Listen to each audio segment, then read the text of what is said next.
You're so dumb. Can't you do this more efficiently? It's frustrating just watching you. The harassment for my sister-in-law, Michelle, escalated day by day.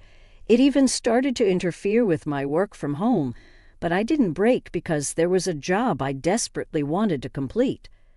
My name is Amanda Smith, 29 years old, working as a contract employee for a certain company.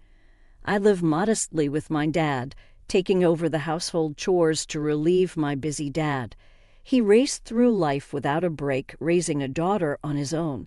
Gradually, I wanted to ease his burden a bit. When I was still in elementary school, Dad placed his large hand on my head and said, "You don't have to try so hard with the housework. Use your time as you like. That makes me happier." Dad was always kind and generous, no matter how tired he was. Secretly, I wished for his happiness. I hope Dad will find great happiness someday. This small wish came true a few years ago. Dad's new wife was named Barbara. Barbara, with her daughter Michelle, moved into the house where Dad and I lived. Barbara was honest and kind-hearted, a wonderful woman. In contrast, her daughter Michelle was prideful and cunning. It didn't take long for Michelle, initially quiet and reserved, to show her true colors. That day, as usual, I prepared lunch for Dad and sent him off to work. Barbara was away on a business trip since yesterday. Michelle, a college student, should have had lectures today. I decided to prepare her lunch before she woke up. Even with 4 in the family, I still managed all the household chores. Working from home, I had some flexibility, and I didn't mind cleaning or cooking. It was a nice break from work, refreshing my mind. Barbara, now my stepmother, said, "I feel bad having you do everything." But I assured her I enjoyed it. By the time I set breakfast for Michelle and me on the table, I heard her coming down the stairs groggy. Michelle entered the living room, and I greeted her. "Good morning. Breakfast is ready. Your lunch is on the table, too. Feel free to take it." Michelle paused and said, "I'm not going to college today." "Huh? But your calendar said you had lectures." "They were rescheduled later. I updated the calendar. Didn't you see it?" Sorry, haven't checked yet." In our house, where lifestyles greatly differ, we decided to write down schedules on a shared calendar. I'm still not used to this new habit and sometimes forget to check. Michelle sighed heavily and muttered, "You're really clumsy," before returning to her room. I didn't take her words too seriously, assuming she was just cranky from waking up. 2 weeks passed since then. After days of relentless rain, it finally cleared up on a sunny Saturday morning. Feeling refreshed, I was hanging laundry when I sensed Michelle, who had slept in, getting up. But something was noisy. She rushed from the bathroom to the upstairs, then hurried back down, looking around the living room. "Hey, where's my skirt?" Michelle's demanding tone was suddenly directed at me. "Skirt? If you mean the one in the laundry basket yesterday, I'm about to hang it." "No, the one I asked you to wash separately 2 days ago. I told you at dinner, remember?" "Oh, that one. It had a small tear, so I decided to mend it before washing separately. I finished mending it last night, and it's in the washer now." "What? Didn't you listen to me? I said I needed it washed early because I'm wearing it today. Are you even listening?" I was at a loss for words. Indeed, she had asked to wash that long skirt separately, but I wasn't informed she needed it today. I recalled our conversation from 2 nights ago. "I want to wear it next Saturday, so please wash it by then." "Next Saturday? Next week?" Yeah. Don't make me repeat myself." Michelle ended the conversation abruptly, playing with her phone. That's when the misunderstanding occurred, and it was Michelle who hadn't listened properly, though I had no reason to be blamed. I didn't want to argue and said, "Sorry, I misunderstood the date." But Michelle, standing before me, glared with a disdainful look. Think an apology solves everything. This is why I hate dumb people. Having a high school graduate sister is just unbearable. Can't even manage household stuff properly. Michelle attends an elite university known nationwide. Our worlds are different, yet I had hoped we'd get along now that we're family. Just to be clear, I never thought of you as family from the start, Michelle said mockingly with a disturbing smile. Seeing that expression, I felt an eerie chill. From that day, Michelle's disdain towards me became more apparent in her actions. When I worked from home, loud music blared from Michelle's room, not just disrupting my work, but loud enough to be a nuisance to the neighbors. "Could you lower the volume a bit? The neighbors might complain," I asked timidly, but she retorted, "What? Don't boss me around. I'm annoyed by the typing sounds from your room." She slammed the door in my face. On another day, Michelle brought friends home and said loudly, "Isn't it embarrassing having a high school graduate sister who can't even get a decent job? I wish she'd move out soon." One of her friends, leaving, jokingly said to my door, "Sorry for disturbing. Michelle feels sorry for you, so please move out soon, okay?" Her friends laughed as they passed my room. These harassments always happened when our parents were away. In front of Dad and Barbara, Michelle played the role of a good sister, eerily amicable towards me. Before long, Michelle graduated from university and secured a job at a major corporation. Within a year, she got engaged to her company's superior. By then, I had moved out to live alone, freeing myself from daily harassments and gradually regaining a peaceful life. One day, an invitation to Michelle's wedding arrived. The ceremony was to be held overseas. Sighing, I placed the invitation on a nearby table. About 3 months later, I boarded a plane from Los Angeles International Airport to France. Since moving out, I had become distant from my family. I was worried about Dad, but Barbara was with him. Without me in that house, Michelle wouldn't cause trouble to preserve Dad's happiness. I wanted to avoid family conflicts. It was better to keep my distance from Michelle and minimize visits to my family home. To Dad and Barbara, I said I moved out to focus on my career. Despite the suddenness, they respected my decision, telling me, "Don't worry about home. Just do what you think is right. Yes, you should pursue what you want. It's a once-in-a-lifetime chance," they said with a smile. It's true, Michelle's actions affected my work, but that wasn't the only reason I left. I felt it was time to confront my own life and take a new step. On the night before Michelle's wedding, in my hotel room checking the dress and belongings for the next day, my phone rang. Michelle's name appeared on the screen. A bad feeling washed over me. Hesitantly, I answered the phone. It was Michelle's voice after several months. "Hey, long time no see. Where are you right?" Now, I'm in a hotel in Paris. There was a brief pause in the conversation, then laughter erupted from the other end. "Really went, huh? Are you stupid? How crazy can you be? What do you mean the overseas wedding was a lie? Fooled you as expected. I'll send the real invitation later, okay. By the way, if you don't show up, I'll ruin something very dear to you." The call ended there. I sat weakly on the bed. Michelle had played a cruel trick on me, and she might be planning another scheme. Additionally, Michelle said, moreover, she threatened to ruin what's most important to me if I didn't attend. Such an act could harm not just me, but Dad and Barbara as well. Michelle could easily do something like that. The peace I had regained seemed to crumble. In my mind, as long as Michelle and I are family, the situation will continue. I have no choice but to meekly follow Michelle's actions. Always. Then my thoughts abruptly stopped. Why did I leave home? Wasn't it to fully pursue what I wanted? I haven't achieved anything yet. Instead of feeling weak, I should work to change the situation. Even someone like me can find a way to stand up to Michelle. I rose from the bed and reached for the curtains by the window. Outside the glass, the Parisian night unfolded. Life is strange sometimes. When wandering in the dark, the path forward is illuminated and becomes clear. This was one of those moments.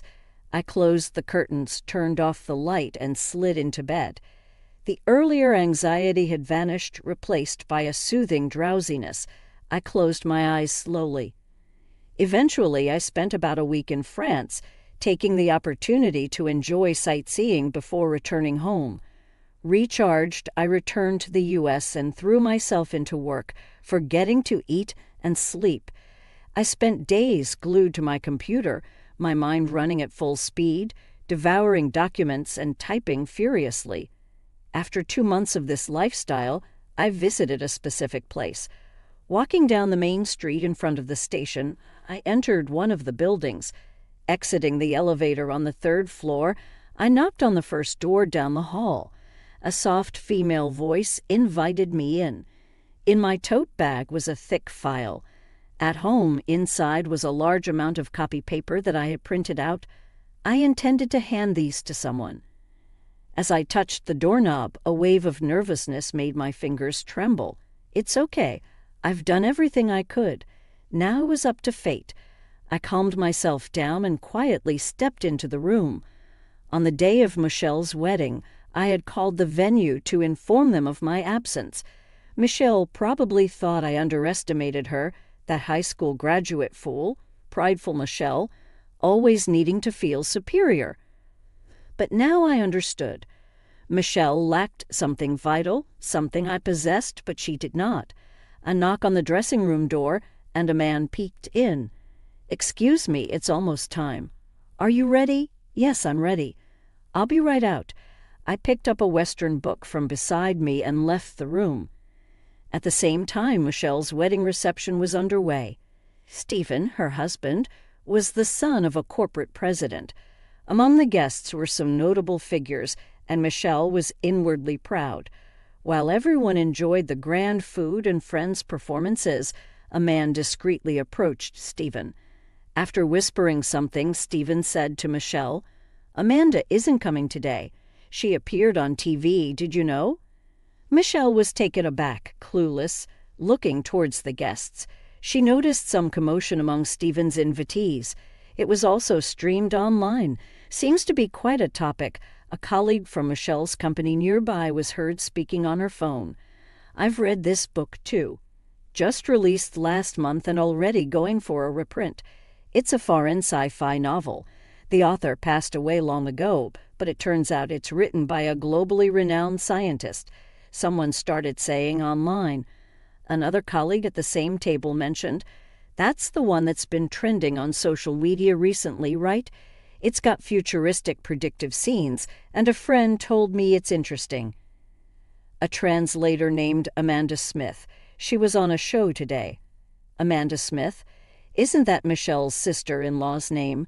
Hearing this, Michelle immediately opened her mobile phone. A search on her timeline brought up my name.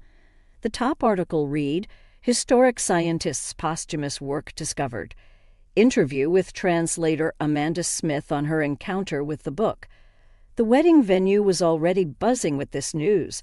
Amid the commotion, the ceremony soon concluded. After changing in the dressing room, Michelle stepped into the hallway to see her parents and Stephen, along with Stephen's parents, in a tense atmosphere. Such an embarrassment. Being the subject of harassment, we were clueless, and now we don't even know how to respond to inquiries from acquaintances, said Daniel, Stephen's father and the head of a major corporation, in a stern tone. "I've dined with Michelle numerous times, but she never once mentioned her sister-in-law, Amanda. Are they on bad terms? I value family bonds, you know. I was lenient because Stephen seemed smitten, but I hear some women at the company don't think highly of Michelle. Do you think I know nothing?" Finally, Daniel added, "You better make this right. Call Amanda immediately, arrange for me to meet her directly. If you can't reach Amanda, consider this marriage null and void." And doing a marriage was easy for someone like Daniel. If the marriage were called off after such a grand ceremony, it would severely tarnish Michelle's reputation. She'd be too embarrassed to face her colleagues, and her friends would surely ridicule her. Michelle, pale-faced, frantically pulled out her mobile phone. First call, second call, only the hollow ring. Fifth call, the number you're trying to reach is not answering, an automated voice responded. "Maybe she's blocked you," her father suggested. "No way, Amanda must just be busy," Michelle defended. Skipping a day on the wedding itself is not normal unless there's an accident or illness, especially for family. I don't want to invite more trouble into my home. A woman like you, prone to problems, is clearly not suitable for our family, Daniel concluded. But the ceremony is already over, Stephen. Don't just stand there, say something. Michelle looked at Stephen with her characteristic pleading eyes, but Stephen turned away, refusing to look at her. At that moment, Michelle realized something. Her parents, standing behind her, were silent, just observing. They could have defended their daughter, but hadn't said a word. "Mom, it's not my fault, right? Tell them it's not my fault." Barbara smiled ruefully and said, "Actually, I got a call from Amanda yesterday. She said she couldn't make it to the wedding for some reasons. It's a long story, but you'll understand soon. It might be inconvenient for both of you, but she asked for forgiveness just this once. It's a big moment in her life." That's what Amanda said. "What do you mean you knew about today? You knew and didn't tell me." "Yes, exactly. If I had told you, you would have interfered, right? After all the trouble you've caused, Amanda, you never learn. Really, you're impossible. I failed as a mother." Michelle listened with a defiant expression. "We thought if you experienced some hardship, you'd understand. So Dad and I discussed it, and as bad as we felt for Amanda, we decided to turn a blind eye. It seems this is a family matter. We as outsiders should leave," someone interjected. "Wait, please. We're not done here. I'll bring Amanda, I promise. Please reconsider, Daniel. I don't want to be addressed by my name by you. Do you want to anger me further?" Even Michelle fell silent under Daniel's stern gaze. This time she had picked the wrong battle. She watched, dismayed, as Stephen and his parents walked away. Michelle, tasting her biggest defeat, finally realized her emptiness. After successfully appearing on the TV show, I was dining with an acquaintance, a French dinner at a luxurious hotel. Across from me sat Pamela, a dignified, calm elderly lady. I chose this place to celebrate. I wonder if a more casual setting would have been better. "No, I'm really grateful. It's my first time dining somewhere like this, so I'm a bit nervous. I like your honesty. Just be yourself. I don't like formalities either. Enjoy the meal to the fullest." Pamela's titles included French literature researcher, translator, and translation school lecturer. She was also my mentor. I once found an old Western book among Mom's belongings. Dad said its origin was unknown. It appeared to be a novel written in French. There were notes throughout indicating Mom had read it repeatedly. I remembered how Mom hummed foreign songs while cooking or doing laundry. It happened before I could remember, so I don't remember it clearly. Could those lyrics have been in French? I started reading the book bit by bit, translating with a dictionary, and got absorbed in its world. I became enchanted with the French language. I devoured French books and translated my favorites. I was so engrossed that I lost track of time. After becoming a working adult, I started attending translation school during nights and weekends. One of my teachers, impressed by my language skills, introduced me to translation work. I was delighted to take it on, especially since it could be done from home. Around the same time, Dad decided to remarry. Even with the increased family size, my work wasn't affected, except for the issues with Michelle. I was surprised when you handed me a thick manuscript. Your translation skills were professional level, and the novel had a unique world view. I had been translating for years, but I was never quite satisfied with my work. It took a long time, but completing it helped me grow mentally. Yes, translation is a battle with oneself. Each completed work feels like shedding a skin. It's fascinating. I agree. That's why I can't stop. Pamela smiled warmly upon hearing my words. It's a blessing to have something you want to pursue passionately in life. When I returned home after a long time, Barbara greeted me. Dad was still busy with work, coming home late as usual. I heard footsteps coming down from upstairs. Ah, finally awake, Michelle. You have a part-time job today. After the wedding cancellation and leaving, her job, Michelle, seemed to have been staying home. Barbara had told her, "How long will you sulk? Do you want to live miserably like this forever? If you don't want to start over, you better leave this house." Worried about being kicked out, Michelle reluctantly started looking for part-time work and settled on a grocery store clerk position. As Michelle passed by the living room, she glanced awkwardly at me and hurried out the door. "Amanda, you're going overseas for work, right? You said something about a potential contract with a new author." "Yes, it looks like it's going to be finalized, but they want to meet in person." "That's great. I'm relieved to hear your translation work is going well. Take care, and I'm looking forward to the souvenirs." Barbara's innocent smile made me smile, too. Continuing to do what I love is enough for me. I thought it was that simple. My ability to become a translator was because I maintained a pure heart. It's a gift from Mom in Heaven, a talent to enjoy life to the fullest. On my way back from my parents' house, I passed by a dogwood tree. Stopping to look, I saw many buds waiting to bloom. Surely I'm just getting started, too. Bloom me one flower at a time. I'll continue on my path as the gentle spring breeze blew.